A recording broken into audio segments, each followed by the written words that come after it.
9 anos de idade. Cara, então é... 9 anos, estava estudando no Colégio Candelária, lá em Dayatuba. A gente falou fazendo altas aqui... peripécias. Então, a gente falou aqui vários papos que a gente teve aqui com geopolíticos, de geopolítica, O Reni veio aqui. Reni, pô, puta Reni papo, é parceiraço nosso. papo legal. E, cara, eu não sei como a gente sair dessa merda não, cara, porque é um ciclo aí de... Cara, a gente tem algumas sugestões, né? Na verdade, esse é o diferencial do MBL. A gente não fica só metendo o pau nos outros, a gente tem um plano. A gente falou de gasolina, por exemplo.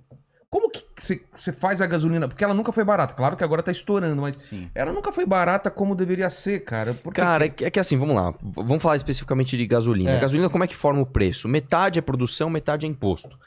Na metade que é imposto, como que você faz para baixar imposto? Só tem um jeito, você tem que diminuir custo.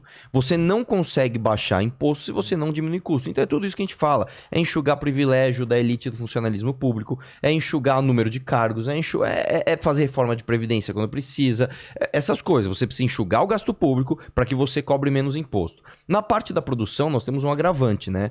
O Brasil, e isso é uma mentira do PT, que agora o Bolsonaro tá espalhando que nós somos autossuficientes em petróleo. Nós não somos. Não somos. Porque o que acontece?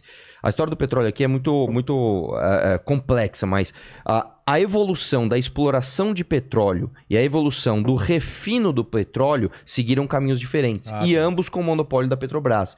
Então, a exploração do petróleo, ela avançou de uma maneira muito mais rápida do que o refino.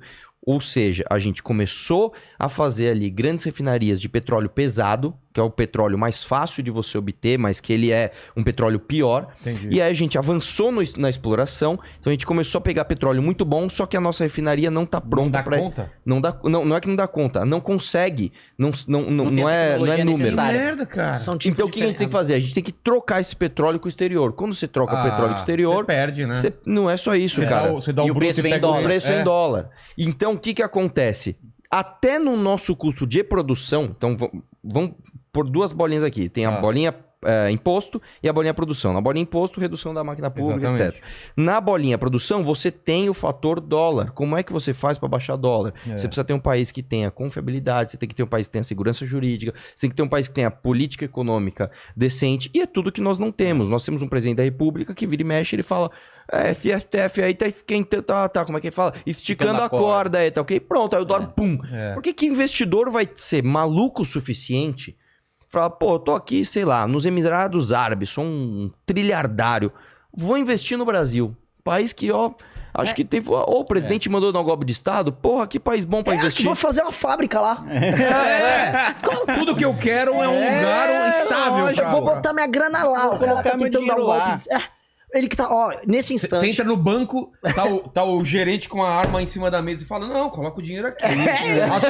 As putas lá falam, esse banco é legal. E assim, o nada faz sentido no Brasil. O Brasil... Não, mas só pra terminar esse negócio do petróleo, por que esse lance do refino, por que a gente não evoluiu? Porque muito caro? Não é só isso, porque infelizmente a gente aqui tem o monopólio da Petrobras, você não pode simplesmente concorrer com a Petrobras. E por que você vai ser eficiente se você não tem concorrente? É basicamente isso. Eu tô aqui de boa, ganhando meu salário, financiando a campanha do presidente aqui, no caso do Lula, né? Que vai me manter aqui. Então, vou evoluir pra tem um outro ponto da Petrobras também. O monopólio fode alguma coisa ou não daria? Contrário. Não, melhor país. Não, daria, melhor quais são as amarras? A amarra é o corporativismo de indicação política da Petrobras, né? Porque aí você perde muito poder. O Estado, o governante perde poder. E isso é um entrave político para isso. Sei. Sindicato de trabalhador da Petrobras, com medo de ser demitido, e de refinarias, etc. Enfim, é um negócio bilionário. Mas um presidente com vontade política, ele consegue fazer isso? Consegue. Claro que difícil. Consegue. Não é fácil, mas ele consegue. Imagino que não seja tão fácil. É que no caso, assim, nós não tivemos nenhum presidente, desde a redemocratização até agora, que sequer tentou. Entendi. Ele nunca... Não é que não conseguiu, não teve a intenção. Todos que foram contra, Até hoje, todos foram contra. Entendi. Inclusive o mito. O privatista, o liberal, ele é contra, várias vezes. Não, mas na campanha ele falou que ia fazer alguma coisa? Não, na Petrobras ele falou que era uma das únicas que ele era contra. Caramba. Foi uma das únicas promessas de campanha que ele manteve. Manter a Petrobras fodida. Ele falou, eu vou continuar mantendo a Petrobras, essa porcaria, tá ok? E manteve. E na Petrobras tem outra coisa que aumenta o preço, que é a política de conteúdo local, que é até o terceiro nível, você é obrigado a contratar tudo de empresa nacional. Então, tipo, o cabo precisa ser nacional, aí a sonda precisa ser nacional. nacional. tudo caro Aí pra você é obrigado a contratar um produto menos eficiente, mais caro, só pra cumprir a lei. É ridículo, cara. É assim, é uma coisa que você fala, meu, é inacreditável. Mas hoje eu acho que o que mais pesa na gasolina é o dólar mesmo, é a falta de confiabilidade do país. Eu tava outro dia, reunido com um grupo de empresários japoneses que tem empresa no Brasil. E aí eles estavam falando, pô, claro que o dólar vai estar disparado. Vocês têm um presidente da república que toda semana cria uma crise diferente. O país de vocês está com inflação batendo 2 dígitos, o Congresso Nacional ficou 2 meses debatendo voto impresso. O que vocês querem? O país de vocês está quebrado. Tá pandemia, um monte de merda, os caras estão discutindo voto impresso. Não, e vou te falar mais, cara. Você vê, o cara, ele trabalha tanto na mentira, o Bolsonaro. Esses dias eu estava na academia, eu tava ouvindo um personal falar pra aluna dele. Porque você vê esse preço da gasolina aí? O Bolsonaro zerou os impostos federais na gasolina e os governadores subiram ICMS. Cara, é mentira! Aí eu fui falar, o cara falou, desculpa, cara, eu tava ouvindo a tua história aí. Você sabe que é mentira isso, né? É mentira? Mas, cara, quando eu peguei a notinha da gasolina... eu ia comentar disso. Eu olhei lá e tá zero. Por favor, Renan. Não, o ponto é o seguinte. A gente tem 2 formas com que o governo brasileiro aborda essa questão do aumento do preço da gasolina. Teve a Dilma, que ela destruiu a Petrobras, e a verdade é o seguinte, tem petista assistindo, o petista tá jogando, o Bolsonaro, não sei o quê. Calma, né? O PT arrebentou a Petrobras e não foi com a roubalheira do Petrolão, foi com a política de preço. A política de preço do PT, na época do governo Dilma, pra fazer populismo com o preço da gasolina, ela destruiu a Petrobras. Aí, beleza. Começaram a reconstruir. Ela não fez a lição de casa e Ela mesmo baixava assim, artificialmente o preço, fazendo a Petrobras ter prejuízo. não cortando gasto nem nada. Isso, exatamente. E foi aí- o que o Maduro fez na Venezuela. Deixou Real preço. a gasolina quase, tipo, de graça. E agora o nego tá lá, mano, trabalhando de bicitaxi. Num país que tá nadando em petróleo. Continua aqui o... E aí, qual é a tática do Bolsonaro? Ele não vai fazer isso. O que ele fez foi exatamente isso que o Arthur falou. Como ele quer arrumar briga com os governadores, que o Bolsonaro tá desde o primeiro dia de mandato tentando um golpe, acho que é uma coisa pra gente abordar isso bastante hoje. Ele joga isso do ICMS e é muito esperto da parte dele jogar o ICMS, porque os estados vivem do ICMS e os estados estão quebrados. E na hora de cobrar, o Arthur teve posto de gasolina. O ICMS de posto de gasolina e o ICMS de combustível é vaquinha leiteira, que os caras chamam. Que é basicamente o dinheiro mais fácil que o governo estadual coleta. É fácil de coletar esse dinheiro de ICMS de posto de gasolina, é fácil de você medir e coletar dinheiro de combustível, e isso ajuda a financiar o governo estadual. Os governos mais eficientes estaduais, eles cobram alíquotas menores no imposto sobre o combustível. Então, em São Paulo, o imposto de combustível São Paulo é o menor de todos. é o menor de todos. Rio, que tá quebrado, É o maior alto, de todos. por isso que a gasolina é tão cara no Rio.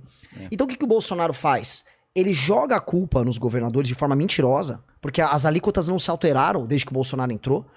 E aí ele joga a culpa porque ele sabe que ele joga a pressão das pessoas sobre os governadores, e como os estados estão quebrados, e a maior parte dos estados estão renegociando, ele quer enforcar os estados. Porque tudo que o Bolsonaro quer é gerar crise. Então, em vez dele ver o problema... A abordagem petista quando ele vê um problema com o preço do petróleo. Vou fazer um populismo e destruir a Petrobras. A abordagem do Bolsonaro. Vi isso, eu vou dar um jeito de jogar as pessoas pra tentar dar um golpe. E é sempre isso. A linha do Bolsonaro é sempre de tentar insuflar as pessoas contra os estados e os municípios. E a linha do PT é, vou fazer um populismo aqui, jogar conta pra todo mundo e fingir que tá tudo bem. E a gente pode fazer um paralelo disso com várias coisas que tanto o petismo faz quanto o bolsonarismo faz.